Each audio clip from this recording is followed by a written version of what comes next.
राधे राधे। आप सभी को मेरा नमस्कार। आइए आज द्वादशी तिथि को इंदिरा एकादशी के पारण में माता तुलसी और भगवान विष्णु की कथा सुनने का पुण्य प्राप्त करें। एक बार शिव ने अपने तेज को समुद्र में फेंक दिया था। उससे एक महातेजस्वी बालक ने जन्म लिया।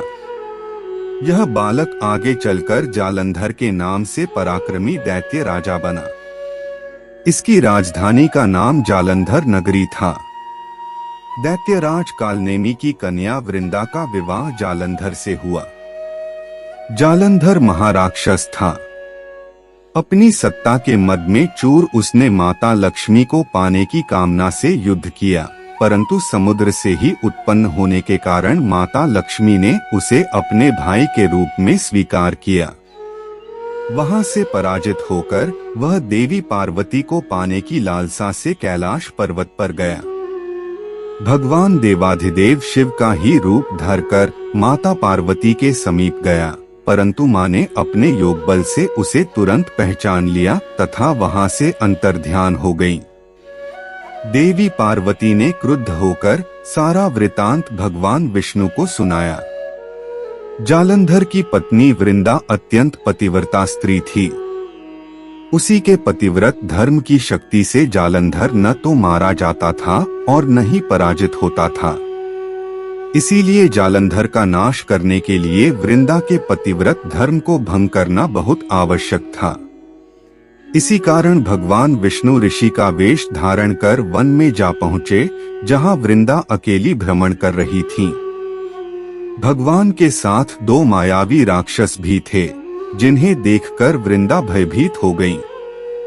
ऋषि ने वृंदा के सामने पल में दोनों को भस्म कर दिया। उनकी शक्ति देखकर वृंदा ने कैलाश पर्वत पर महादेव के साथ युद्ध कर रहे अपने पति जालंधर के बारे में पूछा। ऋषि ने अपने माया जाल से दो वानर प्रकट किए। एक वानर के हाथ में जालंधर का सिर था तथा दूसरे के हाथ में धड़। अपने पति की यह दशा देखकर वृंदा मूर्छित होकर गिर पड़ी। होश में आने पर उन्होंने ऋषि रूपी भगवान से विनती की कि वह उसके पति को जीवित करें। भगवान ने अपनी माया से पुनः जालंधर का सिर धड़ से जोड़ दिया, परंतु स्वयं भी वह उसी शरीर में प्रवेश कर गए। वृंदा को इस छल का तनिक भी आभास न हुआ। जालंधर बने भगवान के साथ वृंदा पतिव्रता का व्यवहार करने लगी, जिससे उसका सतीत्व भंग हो गया।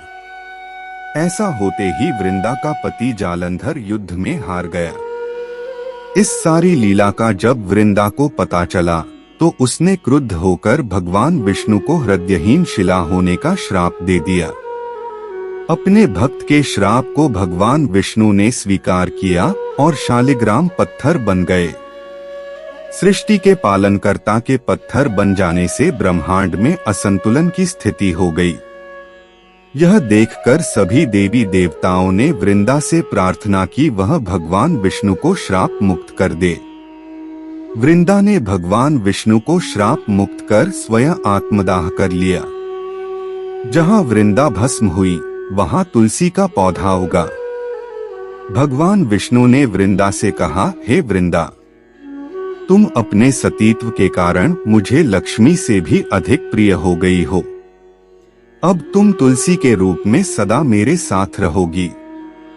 तब से हर साल कार्तिक महीने के देवउठावनी एकादशी का दिन तुलसी विवाह के रूप में मनाया जाता है। जो मनुष्य भी मेरे शालिग्राम रूप के साथ तुलसी का विवाह करेगा, उसे इस लोक और परलोक में विपुल यश प्राप्त होगा। उसी दैत्य जालंधर की यह भूमि जलंधर नाम से विख्यात है। सती वृंदा का मंदिर मोहल्ला कोट किशनचंद में स्थित है। कहते हैं कि इस स्थान पर एक प्राचीन गुफा भी थी जो सीधी हरिद्वार तक जाती थी। सच्चे मन से 40 दिन तक सती वृंदा देवी के मंदिर में पूजा करने से सभी मनोरथ पूर्ण होते हैं। जिस घर में तुलसी होती है, वहां यम के दूत भी असमय नहीं जा सकते। मृत्यु के समय जिसके प्राण मंजरी रहित तुलसी और गंगा जल मुख में रखकर निकल जाते हैं, वह पापों से मुक्त होकर वैकुंठ धाम को प्राप्त होता है। जो मनुष्य तुलसी व आमवलों की छाया में अपने पितरों का श्राद्ध करता है, उसके पितर मोक्ष को प्राप्त हो जाते हैं। बोलो तुलसी माता की जय। बोलो भगवान श्री हरि विष्णु की जय।